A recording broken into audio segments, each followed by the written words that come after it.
और कन्हैया रोए तो मैया जाग गई। देखो तुलसीदास जी महाराज राम जी के भक्त, राम नाम के भक्त, लेकिन रामचरितमानस में जब वर्णन करने लगे तो क्या कहा कि ये राम नाम 2 अक्षर कौन है? बोले यही कृष्ण बलराम है। और आपकी जीव क्या है? बोले यही यशोदा मैया है। रामचरितमानस में लिखे जी है जसोमती हरि हलधर से। तो कहा आपने अपने जीवा को कौशल्या मैया क्यों नहीं बनाया? और राम नाम को राम जी बनाते, जीव को यशोदा और राम नाम को आपने कन्हैया और बलराम बनाए क्यों? बोले इसलिए यशोदा मैया सो रही थी और कन्हैया उनके पास चलकर आए। यशोदा मैया को जाग कर नहीं जाना पड़ा कन्हैया के पास, तो मेरी जीव तो जन्म जन्म से सोई है, ये जाग नहीं रही है, भगवान ही इसे आकर जगा दे, यही मैं चाहता हूँ। यह जसोमती हरि हालत। भैया मैया जागी, और मैया जागी तो गोकुल जाग गया। प्रातः काल का समय हुआ, सबने कहा नंद घर लाला जायो है। यशोदा मैया ने पुत्र को जन्म दिया। मैं यमुना जी पर ये खबर सुन के आई, सवेरे सवेरे जल भरने गई थी, वहीं ये समाचार मिला। अच्छा, लेकिन ये गोपियां सामान्य नहीं है। जगत पिता विरंची जिनके चरण की रजलीन, जगत पिता ब्रह्मा जिनके चरण की धूल माथे पर रखते हो। ये गोपियां सामान्य नहीं है, वेदों की ऋचाएं हैं। ये एक गोपी बोली, पूरे गोकुल में चर्चा हो गई, नंद के आनंद भयो जय कन्हैया लाल। चारों तरफ आनंद ही आनंद। और भगवान पालने में पौड़े, झूलन दर्शन आप कर ही रहे हैं भगवान। देखो एक बात है, कासों को कौन सुने माने को कही की सही, जैसे ब्रजबाला नित्य बातन बनावती, पालन करत जौन 14 भुवन ताहि, पल पल बीच डार पालने झुलावती। पालनहार पालने में, और यह अद्भुत बात है कि आज पालनहार पालने में। कासों को कौन सुने माने को कही की सही, जैसे ब्रजवाला नित्य बातन बनावती, पालन करत जौन 14 भुवन ताहि, पल पल बीच डारी पालने झुलावती।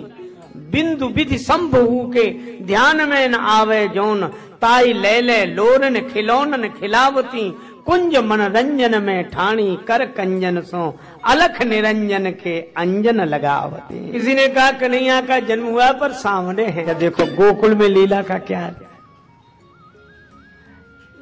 आंख जहां देखती है गोकुल वालों की वहां कन्हैया, जहां कान है वहीं कन्हैया की बांसुरी है, कहीं मुस्कान है कहीं बांसुरी है। बस यही इस कथा का रहस्य है कि हमारी इंद्रियों के विषय भगवान हो जाए। नेत्र जहां जाए वहां भगवान को देखें, कान जहां जाए वहां भगवान की वार्ता सुने, जीवन परमात्मामय हो जाए। और देखो भगवान अगर जीवन में उतर गए, देखो भगवान के अवतार लेते ही, भगवान के प्रकट होते ही अधर्म मिट गया, धर्म की स्थापना हो गई, यह तो होता ही। अच्छा मैं आपसे पूछता हूं, अगर भगवान प्रकट हो गए और हमें भगवान दिखने लगे, अच्छा जिसे देखेंगे वहीं उसमें भगवान दिखें और जहां देखें वहां भगवान दिखें, तो बोलो भगवान के दिखने के बाद कोई अधर्म कर सकता है? ये अधर्म होता ही तब तक है जब तक भगवान प्रकट नहीं होते।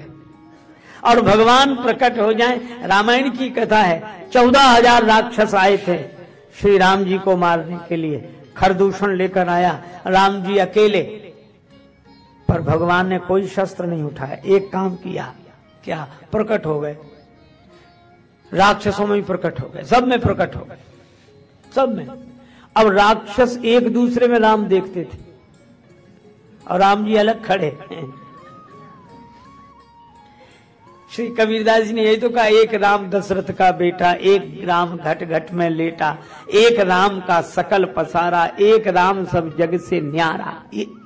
एक आदमी बोला कितने राम हो गए? 4 तो यही हो गए। हमने कहा ये 4 तुम कह रहे हो, पर विचार करो तो कबीरदास जी महाराज तो एक ही कहते हैं, एक राम, दशरथ का बेटा एक राम। इसका अर्थ है कि चाहे दशरथ जी के बेटे के रूप में दिखाई पड़े या घट घट में रमा हुआ दिखाई पड़े, पर वो है एक ही, अलग अलग नहीं है। ये निर्गुण नयनन सगुण रसना राम नाम वही है। तो बोले हमें समझ में नहीं आता, हम लोग तो ऐसे कहा करो, वही राम दशरथ का बेटा, वही राम घट घट में लेटा, उसी राम का सकल पसारा, वही राम सब घट से न्यारा। भगवान प्रकट हो गए।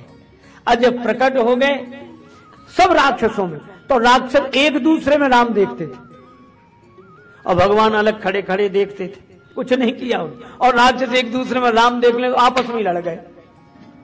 उसको उसमें देखो ये रहे मार, वो कहे ये रहे मार, सब लड़के मार गए, एक भी नहीं बचा और राम जी बचे। देख रहे थे ये सब।